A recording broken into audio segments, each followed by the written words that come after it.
Une grande partie de la communauté musulmane de la banlieue a célébré ce jeudi la fête de la Korité à la cité Sofraco, où les disciples mourides de Serigne Cheikh Khadim Awa Ba Mbacké priaient le Covid-19. Les bienfaits du culte de l'adoration divine ont été au cœur des préoccupations du sermon de l'imam par la voix de son porte-parole Abdourahmane Gueye.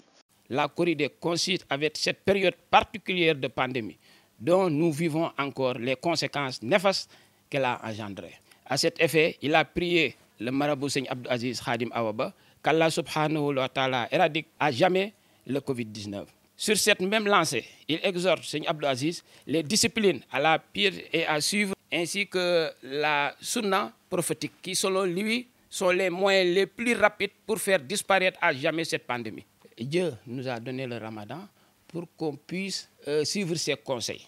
Bon, on ne peut pas passer le Ramadan et puis on retourne vers autre chose. À la grande mosquée Serigne Cheikh Bassirou Mbacké de Ndiarème Limamoulaye, la rupture des relations diplomatiques avec Israël pour ses attaques injustifiées contre le peuple palestinien, les violences verbales à travers les réseaux sociaux contre les guides religieux, la récente brutalité policière perpétrée contre un guide religieux mouride à Touba ont pris une grande place dans le sermon de l'imam Serigne Cheikh Fatma Mbacké. Donc le Sénégal doit montrer l'exemple pour dire non à Israël par rapport aux agressions multiples face au peuple palestinien. C'est un peuple sans défense. Il faut que le gouvernement sévisse, puisque quand on insulte une institution comme le chef de l'État ou d'autres institutions de la République, il y a une police très efficace qui sévit par rapport à ceux qui insultent dans les réseaux sociaux.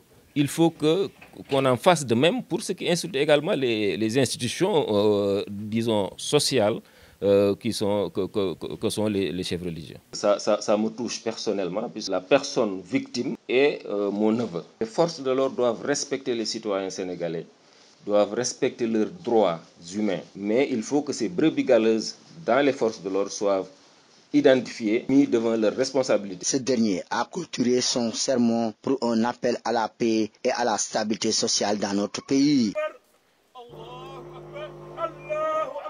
jullit ci bëri màggal nañ bésu korité bi si cité Sofraco bu wax naan Nimzaat bi nga xam ne bëri na woon trop ay taalibe Serigne Cheikh Khadim Awa Ba Mbacké doon fa jullee mbirum wopp Covid-19 wéyal mandargal yi nga xam ne moom la yàlla joxe mooy saa su nekk ñuy julli di ñaan nekkoon na li nga xam ne moo soxal bu baax imam bi Alioune Badara Gueye. du ñu bëggee émergence am développement dañu war a defar nit koo xam ne day am taxawala.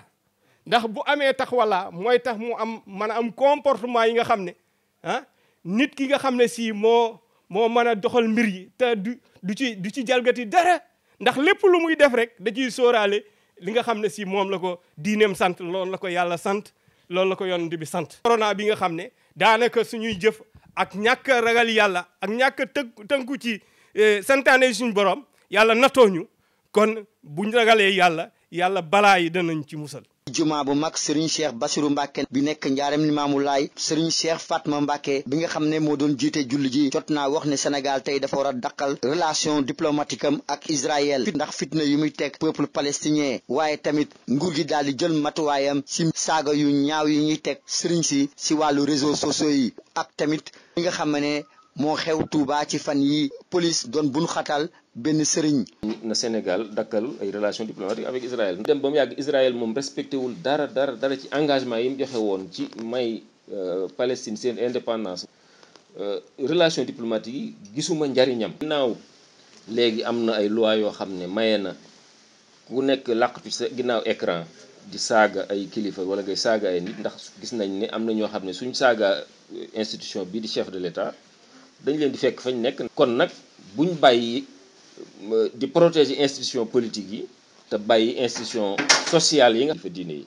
man sama jarbaat la. waaye dama jàpp ne citoyen sénégalais bu loolu tooñoo loolu na dakk xam ne def enquête bi ca war ña ca def njuumte yoo xam ne jaaduwul ñu jële leen fa te xam ne loolu mooy jàmmi Sénégal. Serigne Cheikh Fatim Mbacké jeexal na julli bi di ñaan jàmm sax ci sunu biir réew.